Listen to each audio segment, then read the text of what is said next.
La cromatografía de gases es una de las técnicas más versátiles y ubicuas en los laboratorios, y se usa mucho en la determinación de compuestos orgánicos. Por ejemplo, la separación de benceno y ciclohexano, cuyos puntos de ebullición son 80.1 y 80.8 grados centígrados respectivamente, es extremadamente sencilla mediante la cromatografía de gases, pero casi imposible con destilación convencional. Aunque Martin y Singh inventaron la cromatografía líquido-líquido en 1941, la introducción de la cromatografía de partición gas-líquido por James y Martin una década después tuvo una repercusión mayor e inmediata por dos razones. La primera que, al contrario de la cromatografía líquido-líquido en columna que se operaba manualmente, la cromatografía de gases requirió instrumentos para su aplicación. Esta se desarrolló gracias a la colaboración de químicos, ingenieros y físicos, y los análisis fueron mucho más rápidos y se hacían en pequeña escala.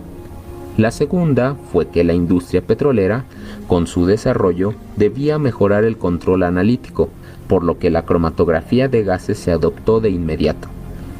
En pocos años se generalizó el uso de este método para analizar casi cada tipo de compuesto orgánico.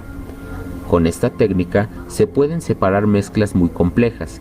Cuando se acopla con la espectrometría de masas como sistema de detección, es posible la identificación virtualmente positiva de los eluados con una muy alta sensibilidad, creando un sistema analítico muy poderoso. Hay dos clases de cromatografía de gases: cromatografía de gas sólido, que se le conoce de adsorción, y cromatografía de gas líquido, también llamado de partición. De ellas, la más importante es la cromatografía de gas líquido, GLC por sus siglas en inglés, Gas Liquid Chromatography, usada en la forma de una columna capilar. A continuación se muestra el funcionamiento sistemático de un cromatógrafo de gases.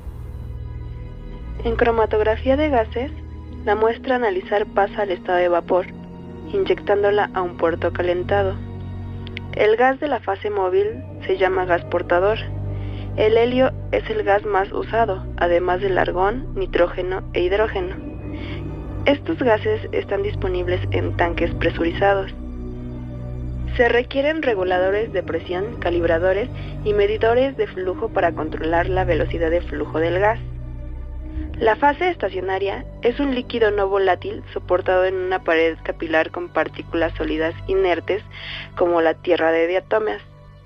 La muestra se inyecta rápidamente con una microjeringa hipodérmica a través de un tapón septum de goma de silicona y pasa a la columna. La separación se efectúa a medida que los componentes del vapor se equilibran con el gas portador y la fase estacionaria. La muestra se detecta automáticamente cuando sale de la columna mediante un detector cuya respuesta depende de la composición del vapor.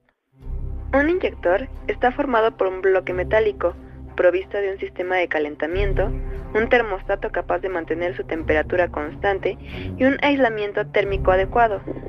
En el interior de este horno se encuentra alojado el sistema de inyección. En este, el gas portador previamente calentado pasa de forma continua por el sistema.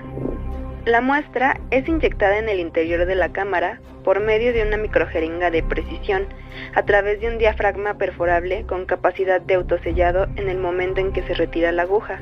Una vez inyectada la muestra, esta es vaporizada de forma instantánea, mezclándose con el gas portador en una cámara de mezcla constituida de un material lo más inerte posible. La muestra, una vez vaporizada, es arrastrada rápidamente por la corriente de gas portador en dirección a la columna. Este inyector cuenta con un sistema de división de flujo a la salida de la mezcla. Los dos tipos de columnas que se usan en cromatografía de gases son las columnas empacadas y las columnas capilares. Las columnas empacadas fueron de primer tipo y se usaron durante muchos años. Las fases se seleccionan de acuerdo con su polaridad, teniendo en cuenta que lo semejante disuelve a lo semejante. Esto es, una fase estacionaria polar interactúa más con los compuestos polares y viceversa.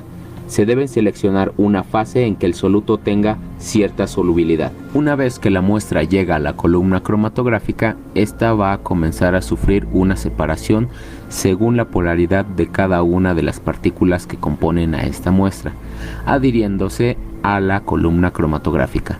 Conforme pasa la fase móvil, van a ir eluyendo cada uno de los componentes. Por ejemplo, en este diagrama vemos que la muestra conformada por 3 tipos de partícula van a ser separadas según la polaridad de cada uno de ellos, y conforme atraviesa cada una de ellas el detector, se va registrando en el cromatograma. El detector de ionización de llama es el más usado y aplicable en cromatografía de gases. El efluente de la columna se dirige hacia una pequeña llama de aire hidrógeno. Muchos compuestos orgánicos producen iones y electrones cuando se pirolizan a temperatura de una llama de aire hidrógeno. La detección consiste en la monitorización de la corriente que se produce al captar las cargas.